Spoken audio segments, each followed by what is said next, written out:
Snow whipped through the back alleys of Duluth, covering every sound but one, the broken cry of two little girls in torn pink dresses. "Please, don't throw us out!" Their small hands clutched a suitcase already sinking into the snow. A man's shadow towered over them, cane raised high, ready to strike. And just when despair threatened to swallow their voices, headlights cut across the storm.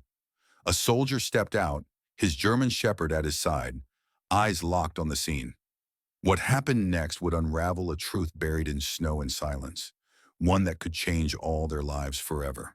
Snow did not fall in flakes that night so much as in pages, each white sheet turning over Duluth's back alleys, covering what people wished not to see. In the narrow yard behind a sagging boarding house, a single bulb burned like a tired eye, and beneath it the landlord, Luther Kincaid, hauled a threadbare suitcase up by its torn handle and slung it into a drift with a grunt of satisfaction. Luther was a big man gone soft in the middle, his heavy coat straining at the buttons, his knuckles gnarled from years of hauling other people's lives down stairwells when rent went late.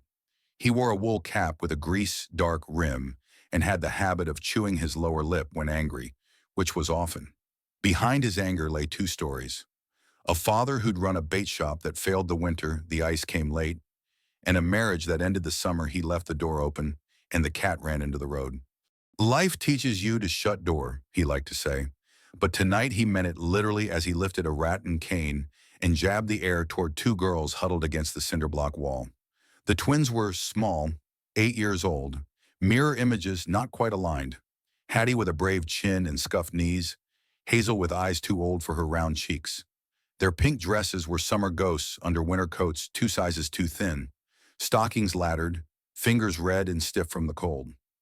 They were the kind of children who had learned early to move quietly, to measure rooms for exits, to recognize what each footstep on a stair might mean.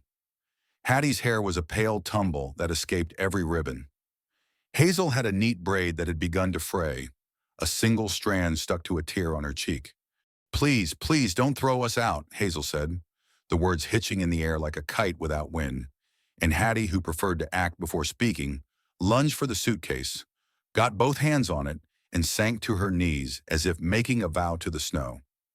Luther's shadow loomed, and he raised the cane higher, something cruel lighting in him. Perhaps the lesser man's only instrument for feeling large. The headlights arrived like a benediction and a warning, cutting a clean wedge of light through the falling white.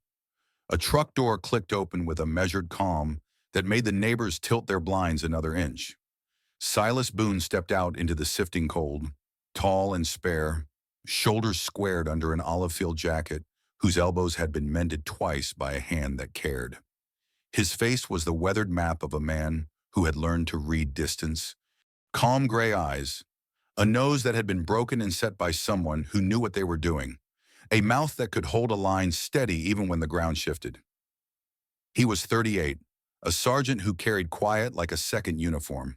2 years prior, a roadside blast in a province whose name he never said at the dinner table had ended the career he'd thought would outlast his bones. He walked without a limp most days, but the cold found the old ache and tugged. What didn't ache was his sense of where to stand. He didn't have to tell the German shepherd to move. Ranger had already left the cab and slid into the yard without a sound, a black and tan wedge of focus and breath. Ranger's coat gathered snow that didn't melt right away. His ears were high, his eyes flickered from girls to men to exits, a living compass taking bearings.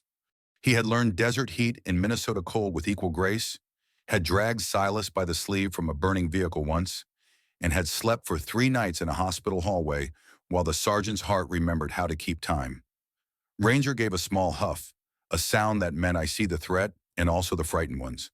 He planted himself between Luther and the twins, 4 paws wide, a single downward sweep of the tail settling him into the posture of a wall. Silas crossed the yard slowly, not to spook the girls, not to let Luther mistake the manner for weakness. "Evening," he said, voice pitched like a beam set across a doorway. Luther sneered the way men sneer when shame is beating at the locks. "Mind your own business." "I will," Silas said, "when the business isn't 2 children and a stick." He shrugged out of his jacket, the steam of his breath rising like prayer in the cone of the bulb. and eased the coat across both pairs of narrow shoulders at once. Hattie, who distrusted things that felt like charity, stiffened first and then breathed out. Hazel pinched her lips so they wouldn't tremble and failed, which is another kind of bravery. Silas smelled the damp wool and a faint sweetness he could not place, the twin sense of their fear and some older memory the cold had preserved. He set one gloved hand on Ranger's withers, an old signal, and the dog's ears twitched back and then forward again, a silent Roger that held Luther at the edge of motion. From the windows, neighbors watched with the posture of people who had learned to survive by not interfering. A mail carrier on night shift, a woman who wore her robe like a shield, an old fisherman who made the sign of the cross but stopped short of opening the door. Duluth knows winter and what it can take. They owe back rent, Luther said, as if the word owe could absolve weather or cruelty. They owe heat and light, and they owe nothing, Silas said and didn't raise his voice, which made it land harder. The twins looked up then, because words spoken that way have a shape you can rest in. I'll settle what you think is owed, he added, though his eyes were on the girls. But you will not lift that stick. Ranger's gaze cut to the cane and back. His lip didn't rise, but the idea of a growl unfolded in the air like a warning postcard. Luther lowered the cane because sometimes even a dull man can read a sentence in a dog's eyes. Names, Silas said softly, kneeling so the light found his face, same as it found theirs. Hattie managed hers first, Hattie with a soldier's crispness, as if reporting present. Hazel's came out like a secret.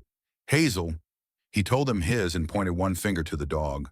Ranger, Hazel repeated in a whisper, and Ranger did an old trick from another life. A slow blink followed by a ladylike nod, the kind that says, I see you, small human, and I am here. Snow eddied in the yard, and in that shiver of wind, a small object rolled out from under the half-buried suitcase, a tiny bird carved from pale wood, a loon with its beak raised as if listening. Ranger noticed first, nosed it gently until it tapped Silas's boot. Silas picked it up. The carving was smooth from fingers whirring the grain, the eye painted with a single dot of black, the underside burned with a curling letter A. Something old and sudden shifted in him. Annabeth liked loons, he remembered, the way they stitched sound across water, the way their calls could make a lake feel like a cathedral. He closed his fist around the bird and felt its small truth warming in his palm. Luther saw the exchange and scowled, perhaps jealous of the gravity in the yard no longer bending toward him. You going to pay or posture? He spat. Silas stood, the loon disappearing into his pocket, and named a number that would settle the month and another beyond it. He didn't dicker.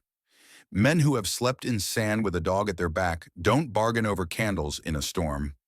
Luther counted the bills with slow relish, the way a child eats the last candy in front of a sibling, and then tried to raise the cane again as a parting flourish. Ranger took one step forward and simply breathed.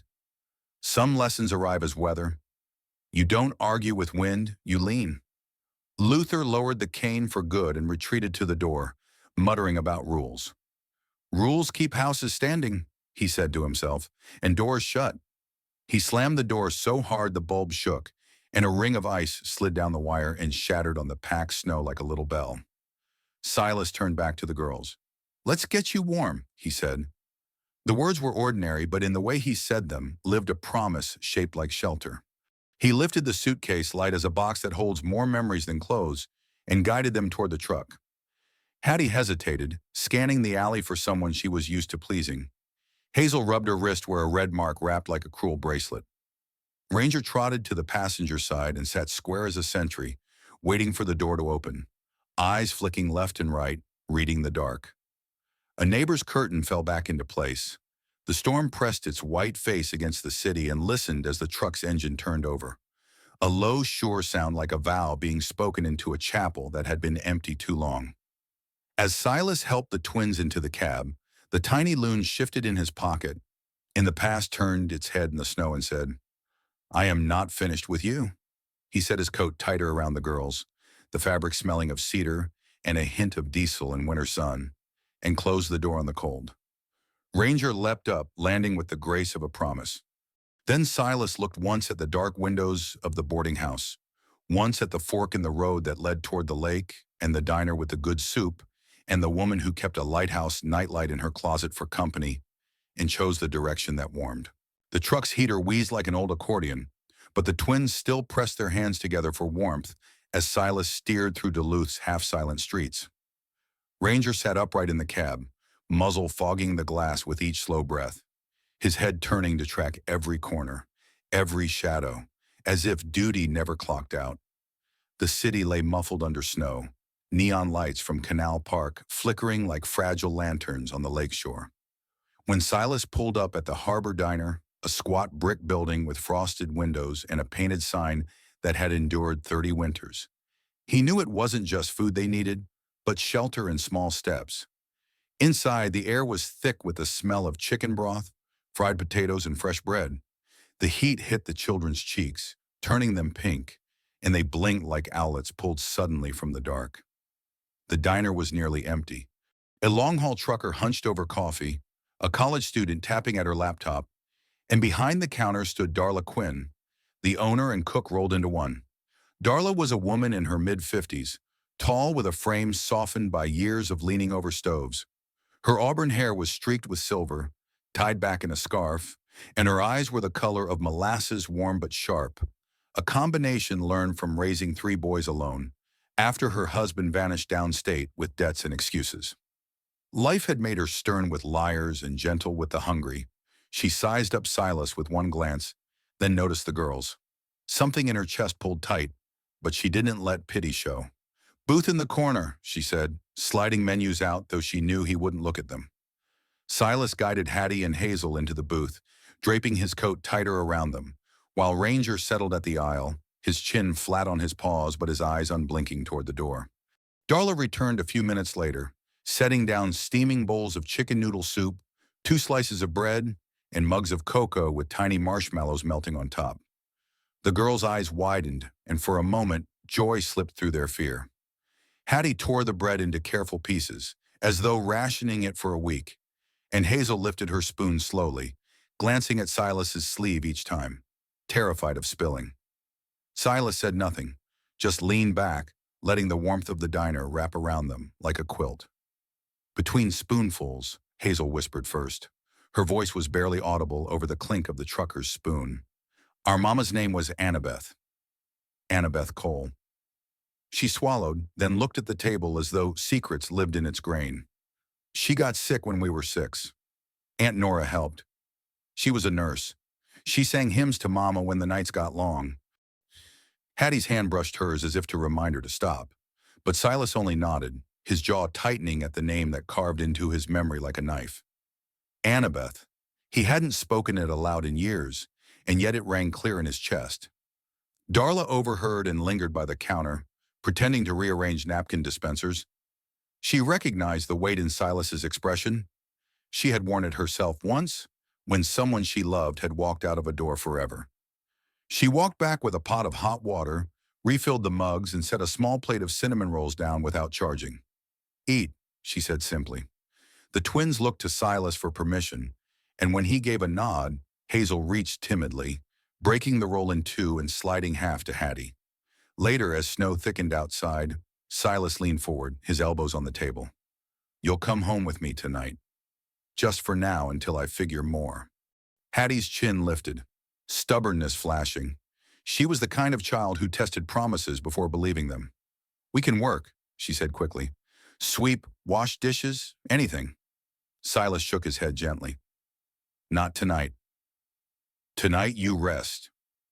At that moment, the door opened with a rush of icy air, and Mrs. Clara Whitaker stepped in. She was Silas's neighbor, a widow in her late 60s, with cheeks red from the cold and hair pinned neatly under a wool hat.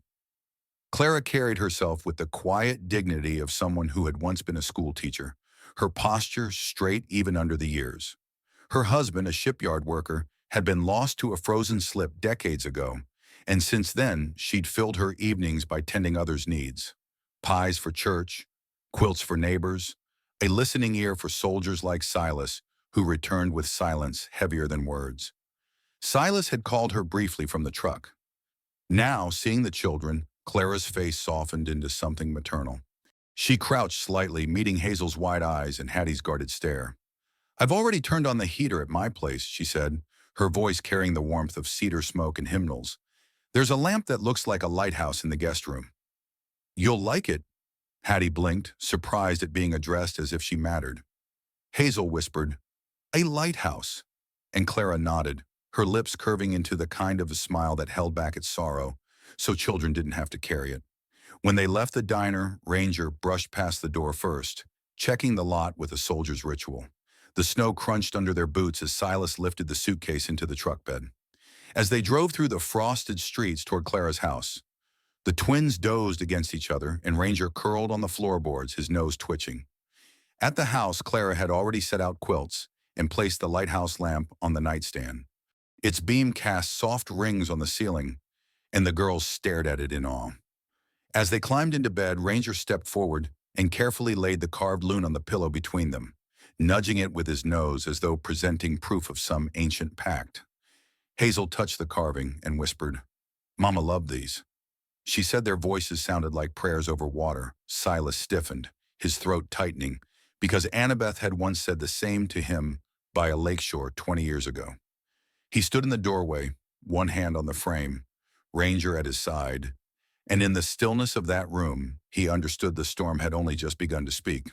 The next morning dawned pale and brittle, the kind of cold that left frost clinging to window panes like lace. Clara's little house on the hill overlooked Lake Superior, its waves frozen into jagged shelves of white, and the only sound was the grandfather clock ticking in the corner. Hattie and Hazel were still asleep in the guest room, curled under quilts, the lighthouse lamp casting a faint halo on the ceiling. Ranger lay sprawled across the threshold, a sentinel even in slumber, ears twitching at every creak of timber. Silas sat in the kitchen nursing black coffee, his eyes on the suitcase they had carried in. The fabric was frayed, the brass latches bent, as though the case had borne the weight of years more than clothes. When he tried to lift it, the handle tore clean away, spilling its contents across the wooden floor. Among the shirts and ribbons, a small wooden box rolled to a stop against Ranger's paw. The shepherd sniffed, then gently nudged it toward Silas, the same way he had brought back shrapnel once from a sandstorm road in Kandahar. The box was plain cedar, its edges worn smooth, the lid cracked. Silas lifted it with a soldier's carefulness. When the lid gave way, the world seemed to tilt. Inside lay a faded photograph. Annabeth Cole, younger but still unmistakable, her hair drawn back loosely, her smile soft yet shadowed, holding two swaddled infants close against her chest. Beneath the picture was a note, the ink blurred by time and tears. "If one day Silas finds..." The rest drowned in smudges. There was also a folded birth certificate, its ink smeared at the line for father's name. Only the letter S- remained clear, like a whisper left unfinished. Silas's breath caught. A hand he hadn't realized was trembling set the paper down. The kitchen blurred until Ranger's head pressed against his thigh, grounding him. Silas closed his eyes and remembered Annabeth's voice on the lakeshore years ago, telling him loons were the keepers of promises. The weight in his chest was heavy as iron, yet there was no running from it now. He reached for his phone. On the other end, Anita Collins answered quickly. Anita was 40, an attorney known for her uncompromising spine and clipped Midwestern vowels. She had grown up in the Iron Range where her father had been crushed in a mining collapse, leaving her mother to raise 5 children on a cleaner's wages. That early injustice had hardened her resolve. She fought like every case was personal. Short-cropped blonde hair framed her sharp jawline, and her glasses perpetually slipped down her nose because she forgot to push them back while pacing courtrooms. "Silas," she said, hearing the edge in his tone, "tell me everything." He explained about Luther Kincaid, the eviction, the girls, and now the box. Anita scribbled in her legal pad, the scratching of pen a weapon being sharpened. "I'll start with Luther's property records, utilities, and lease agreements. And this nurse, Nora Hale, you said the girls mentioned her? I'll find her." As Silas hung up, Clara entered quietly, holding a small jar of salve. She'd already checked on the twins. "Their wrists," she whispered, shaking her head. marked up from carrying buckets too heavy. Hattie tried to hide it. Hazel cried in her sleep about debts. She set the jar down. No child should know that word. Her eyes, once a teacher's, steady and instructive, now brimmed with sorrow. Later that night, when the storm deepened, Silas walked past the guest room. The twins were restless, caught in dream snarls. Hattie muttered, "Rent, rent, sweep." And Hazel whimpered, "Don't spill, he'll shout." Clara, still awake, dabbed salve gently across the purple bands at Hazel's wrist, humming an old hymn as if song itself could heal. The girls stirred, then quieted, breaths softening. Ranger patted in, circled once, then dropped like a stone across the threshold, his body stretching from jam to jam. He did not sleep so much as wait, nose pointed outward, his breath rising in small white puffs. Silas lingered in the hall, the loon carving heavy in his pocket, the photograph of Annabeth burned into his vision.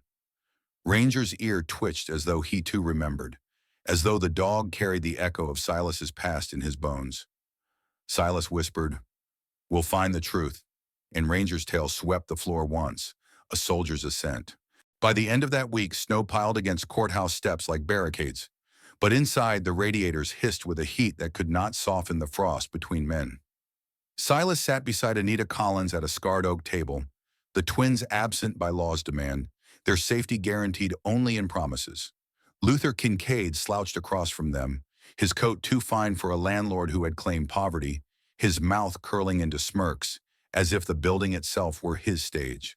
A stack of papers sat before him, claims written in thick ink, pages declaring childcare costs, reputation damages, even lost wages supposedly owed by the children.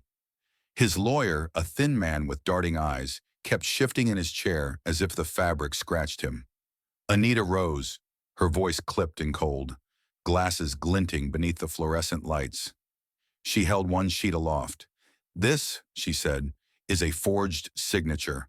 And this, another page, is a charge for electricity in a building disconnected last winter. The court should recognize this for what it is. Fraud stacked on cruelty." Luther tried to laugh, but the sound was brittle. Judge Halverson, a white-haired man known for patience worn thin by years of petty disputes, tapped his gavel once. "We will investigate." Silas watched in silence, his fists tightening under the table, Ranger's absence at his side making the room feel emptier. It was after the hearing adjourned for recess that Nora Hale stepped forward. She had been summoned quietly by Anita, her testimony a thread Silas had been waiting for. Nora was in her late 40s, a nurse whose shoulders still carried the slope of long night shifts, her hair tucked under a knitted cap. She had the plain, worn beauty of someone who had given her best years to caring for others without notice. Her eyes were gentle but rimmed with fatigue, the kind that comes not from work alone, but from guarding secrets too long. She placed a hand briefly on Silas's arm, and in that gesture he felt the weight of years. "Annabeth was pregnant when she left you," Nora whispered. "I was there. I helped her through the nights. She bore those girls in Duluth, alone but proud." Her voice shook, but steadied as she looked at him. "She wanted to tell you, but her family's shame bound her hands. She loved you. She loved them." The words carved deeper than any court record. Silas's eyes burned, but he stood firm, nodding once because soldiers learned to accept truth in silence. That evening, the courthouse emptied into violet dusk. Silas drove back toward Clara's house, Anita planning strategies over the phone, Nora offering to help whenever needed. But the house was not as they had left it. Ranger was pacing the yard, prints torn into the snow, his bark hoarse and furious. Clara stumbled to the porch, her face drained of blood. Rosary clutched tight in her hands. "They're gone," she gasped, voice breaking. "The girls." Luther's men came. The world narrowed to a single point. Silas bolted inside empty rooms, quilts strewn, the lighthouse lamp still burning. Ranger darted from corner to corner, nose working like a machine, then stopped, head low, a growl building from his chest. The back door had been forced. Tracks cut across the snow toward the industrial district. Silas dropped to one knee, brushing the prints. Boots larger than a child's, dragging marks as if the girls had been pulled. He looked at Ranger. Find them. The shepherd lunged forward, nose to ground, tail stiff as a flag. Silas followed, the wind biting his face, Clara whispering prayers into the dark behind him. Anita, called in haste, mobilized her contacts, an old bailiff, a deputy willing to bend hours, private eyes who owed her favors. The trail led toward the pier, where warehouses loomed like dark teeth against the lake. Pier 6 stood half abandoned, its corrugated walls groaning in the storm. Ranger halted, ears pricked, then gave a low bark. Not a warning, but a signal. From inside, faint and muffled, came the fragile sound of crying. Silas's heart slammed against his ribs. He crouched, signaling Ranger forward. The shepherd slipped through a gap in the wall, his body melting into shadow, silent as breath. A moment later, a sharp whine answered back. He had found them. Hazel's faint sob followed, trembling like glass. Silas drew a deep breath, pulled his knife from its sheath, steel reflecting snowlight, and pushed the door with his shoulder. It shrieked open. Inside, the smell of mildew and rust hit him. Luther's broad frame turned, surprise flaring in his eyes, cane now replaced by a metal pipe. You should have stayed in your hole, soldier, Luther spat. Ranger lunged from the corner, teeth bared, forcing Luther back a step. Silas moved like the years had rolled away, every lesson from desert nights coursing through his muscles. His eyes fixed on the twins bound in a corner, their faces streaked with tears. His voice, low but steady, cut through the howl of the lake wind. Let them go. The warehouse echoed with the clang of steel and the ragged breath of men. Luther Kincaid swung the rusted pipe with both hands, the metal glinting under the fractured light. His face was a mask of desperation, red with liquor and fury, eyes darting between Silas and the trembling twins huddled in the corner. Hattie's chin was lifted in defiance, though her knees shook, while Hazel clutched her sister's arm as though to fuse them into one. Silas kept his posture low, calm, his voice controlled like a man who had negotiated with enemies in deserts far from here. You want money, Luther? You'll have it. Just let the girls walk. The promise made Luther hesitate, greed flickering stronger than rage. That pause was all Ranger needed. With a sudden feint, the shepherd leapt sideways, barking sharply, his weight slamming into a stack of crates to draw the landlord's eyes. In that blink, Silas surged forward, years of training returning like muscle memory, twisting the pipe free and forcing Luther down hard onto the concrete. The man bellowed but found his face pressed against the cold floor. Ranger's teeth bared inches from his ear. Moments later, Anita's reinforcements poured in. 2 deputies she had convinced to bend schedules, their uniforms dusted with snow. They cuffed Luther without ceremony, reading him charges that stacked higher than the drifts outside. Fraud, child endangerment, kidnapping. He spat curses until one deputy tightened the restraints. Silas didn't listen. He was already across the room, pulling Hattie and Hazel into his arms. The girls clung to him, Hazel's tears soaking his shirt, Hattie whispering, I knew you'd come. Ranger pressed against their legs, whining low with relief, tail sweeping like a metronome of joy. Days blurred after the rescue. Investigations moved swiftly.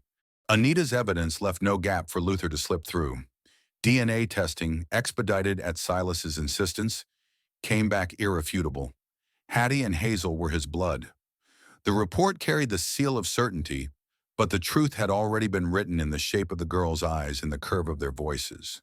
Legal documents followed, papers granting full custody, names officially changed, Hattie Boone and Hazel Boone. Silas signed with a hand steadier than he had expected, his breath catching as if each stroke of the pen carried both duty and redemption. The Congdon estate, a sprawling mansion of sandstone on the lake's edge, soon became their home. Its halls once echoed with silence, Ranger's nails on wood the only sound. Now laughter rolled through them like warm tides. Clara Whitaker moved in to help, her presence steady, her lighthouse lamp now perched on the twins' nightstand. Nora Hale visited often, bringing stories of Annabeth's quiet bravery, filling in the gaps that even Silas had never known. Around the dining table, tales unfolded, how Annabeth had worked through nights while coughing into her sleeve, How she had sung lullabies despite the weight of exhaustion. Each memory stitched new fabric into the girls' sense of who their mother had been. One evening in early spring, when the snow finally retreated to the shadows of trees, Silas prepared something different. The garden behind the estate was strung with golden lights, their glow soft as candle flame. In the center, on a simple table, stood a white cake, plain except for the small frame photograph of Annabeth set beside it. Her eyes in the picture held the same mixture of love and sorrow that Silas carried now. The girls stood with Silas, each holding one of his hands. Ranger sat between them, chest broad, wearing a new brass tag that gleamed against his coat. Ranger Boone, homeward bound. As the candles flickered, Hazel closed her eyes, whispering a wish too soft to hear, while Hattie nodded fiercely, as though making a pact with the air itself. Silas's throat tightened. He bent closer to the photo, his words barely carried by the night breeze. Annabeth, I'll raise them. I won't fail again. Clara watched from the porch, tears shining, while Nora laid a hand on her shoulder. The two women shared stories aloud, letting the girls laugh between bites of cake, voices rising into the garden like hymn and promise. When Hazel leaned down to slip Ranger a crumb, she giggled, "He's the boss now." Hattie seconded the claim, and Silas, finally smiling, shook his head. That's one chain of command I can follow. The garden light swayed in the lake breeze, each glow a vow renewed. Justice had been delayed, but not denied. Love had been hidden, but never lost. And in the warmth of that night, surrounded by laughter, Silas knew the storm had at last given way to calm. And so, from a cold night in the snow to the warm light of a home restored, Silas, Hattie, Hazel, and faithful Ranger found not only safety but the true meaning of family. This story reminds us that love can outlast storms. Justice may come late, but it never forgets, and the bonds of loyalty, whether from a parent or a loyal dog, can heal the deepest wounds. What about you? Have you ever witnessed a moment when kindness or loyalty changed everything for someone who had lost hope? Share your thoughts in the comments. We would love to hear your stories. If this story touched your heart, please like this video, follow our page, and subscribe to our channel so you never miss the next journey of love, hope, and redemption.